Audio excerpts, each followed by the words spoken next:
international airline တော်တော်များများ22နှစ်ပြည့်မှာလက်ခံအဓိကအဖြစ်ကန့်သက်ထားတာ3ခုရှိတယ်ပေါ့နော်အသ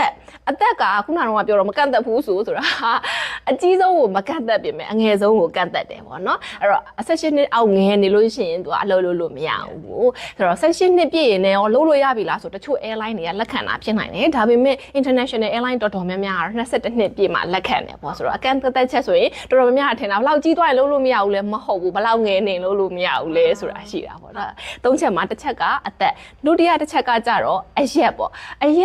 င်ရှည်ဖို့လိုတာလားဆိုလို့ရှိရင် cabin crew တယောက်ကဘာကြောင့်အရက်ရှည်ဖို့လိုတာလဲဆိုတော့အဓိကအဖြေရဆိုလို့ရှိရင်ကျမတို့ emergency မှာသုံးရမယ့်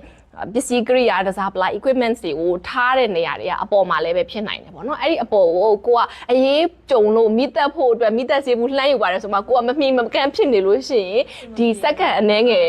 နှောင့်နှေးသွားမှာတွေကအသက်တွေပါသွားနိုင်တယ်ပေါ့နော်အဲ့တော့ဒီဥစ္စာတွေကိုလှမ်းမိဖို့အတွက်ကိုအဓိကကိုဒါသူ့ရဲ့ safety concern အရက်ကန့်သက်ထားတာပေါ့အဲ့တော့အဲ့ဒီဟာတွေကိုမှီဖို့အတွက်ဆိုတာလေအရန်ကြီးကို model တွေလို့ရှေ့လျှားပြီးကြည့်လိုက်တာနဲ့လူတိုင်းကမော့ကြည့်နေရမယ်အရက်တွေလည်းဖြစ်နေကြတော့မလိုပါဘူးအဲ့တော့ airline တွေကဟိုးရင်ကတော့အရက်ဘယ်လောက်ရှိရမယ်ဆိုတာမျိုးကိုကန့်သက်ပြင်မဲ့အခုနောက်ပိုင်းမှာတော့ဘယ်လောက်အထိခြေပြားထောက်လက်မြောက်ပြီးတော့ကိုဘယ်လောက်အထိကိုမှီနိုင်လဲဆိုတာမျိုးနဲ့တိုင်းတာကြတယ် airline တော်တော်များများကတော့212 cm ပေါ့9ပေဝန်းကျင်ကိုခြေပြားထောက်လက်မြောက်ပြီးတော့ပြီးနိုင်တယ်ဆိုလို့ရှိရင်ရကြတယ်ပေါ့